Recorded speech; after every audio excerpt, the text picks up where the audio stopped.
तुमने कभी किसी से प्यार किया? क्या तुमने किसी को दिल दिया? क्या उसने पलट के तुम्हें प्यार किया? का बोल रहे? पीछे देखो। जानू तू एजिगिया हमार बियाह होता कपार पीटे जब बैठ के कराला बैजाला। ए मुझसा बोलबा करिया तक का हो गइल सरकारी नौकरी करेला आय तब का सुनो।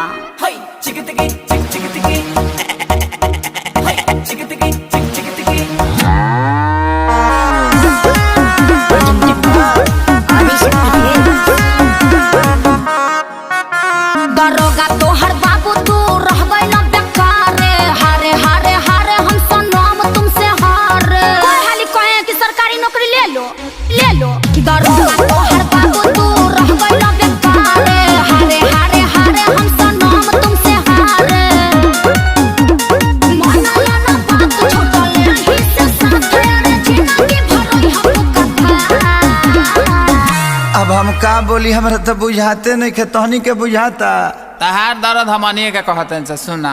अरे नौकरी के भराती निकालिए मोदी चाचा ढेरे लइका बारे बेरोजगार। तहनी से कम दर्द हमरो नहीं खे बाबू, सुनो सही रे।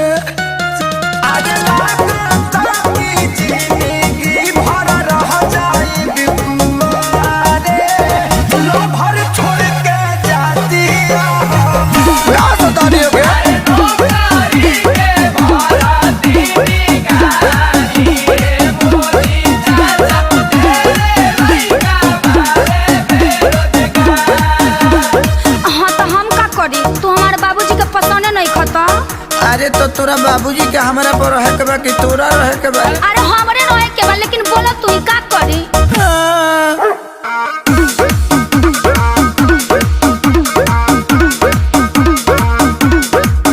खाली जाना फूला के मीठा खात रहला लागे झूठो खानी भोरे दौड़े जात रहला।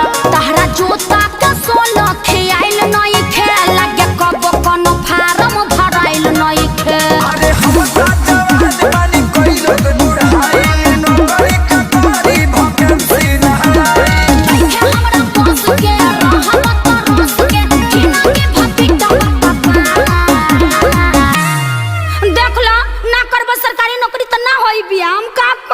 दादा। अरे तो एगो हम ही बनी सरकारी नौकरी के चक्कर में कितना लोग के चूर छोड़ता। हाँ तो तू छोड़बा का ओकरा साथ ही सोचा तानी। अरे नौकरी के भराती निकालिए नीतीश चाचा ढेरे लइका बारे बेरोजगार। अरे मजनू सुनो पर काहे अत्याचार लगाता रहता सुनली गोहार सारा। अरे हमारी से के अपन बेटी बियाही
भैया अब का होई हो?